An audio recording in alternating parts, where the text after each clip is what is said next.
बुखारा में एक मजूसी आतिश परस्त रहता था। एक मर्तबा रमजान शरीफ में वह अपने बेटे के साथ मुसलमानों के बाजार से गुजर रहा था। उसके बेटे ने खुल्लम खुल्ला कोई चीज खानी शुरू कर दी। मजूसी ने देखते ही अपने बेटे को एक खींच कर तमाचा मारा और डांटते हुए कहा, तुझे रमजानुल मुबारक के महीने में मुसलमानों के बाजार में खाते हुए शर्म नहीं आती? लड़के ने कहा, अब्बा जान, आप भी तो रमजान शरीफ में खाते हैं। वालिद ने कहा, मैं मुसलमानों के सामने नहीं, मैं अपने घर के अंदर छुपकर खाता हूं। इस माह मुबारक की बेहुरमती नहीं करता। कुछ अरसे बाद उस शख्स का इंतकाल हो गया। किसी ने ख्वाब में उसको जन्नत में टहलते हुए देखा तो हैरत से पूछा, तू तो मजूसी यानी आग का पुजारी था, जन्नत में कैसे आ गया?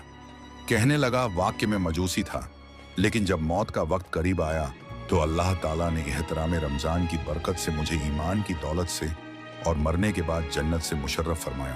प्यारे दोस्तों, देखा आपने, रमजानुल मुबारक की ताजीम के सबब एक आतिश परस्त को अल्लाह ने दौलत ईमान से नवाज कर जन्नत की लाजवाल नेमतों से मालामाल फरमा दिया।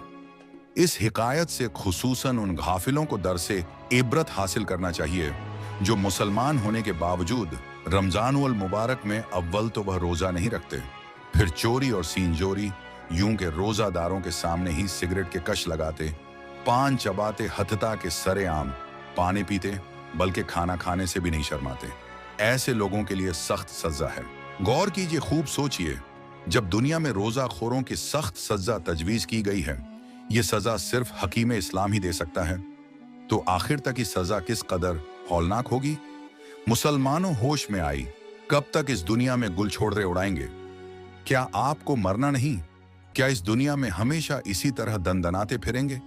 याद रखें, एक ना एक दिन मौत जरूर आएगी और आपका रिश्ता काटकर नरम आराम दी घड़ीलू से उठाकर फर्श खाक पर सुला देगी। हर तरह के सामान्य तरफ से आरास्ता वह पे रास्ता कमरों से निकालकर अंधेरी कब्रों में पहुंचा देगी। फिर पछताने से कुछ हाथ ना आएगा। अभी मौका है, गुनाहों से सच्ची तौबा कर लीजिए और ज्यादा नमाज की पाबंदी इख्तियार कीजिए। अल्लाह ताला हम सबको रमजान के सारे रोजा रखने की तौफीक दे और खूब इबादत करने की तौफीक दे। आमीन।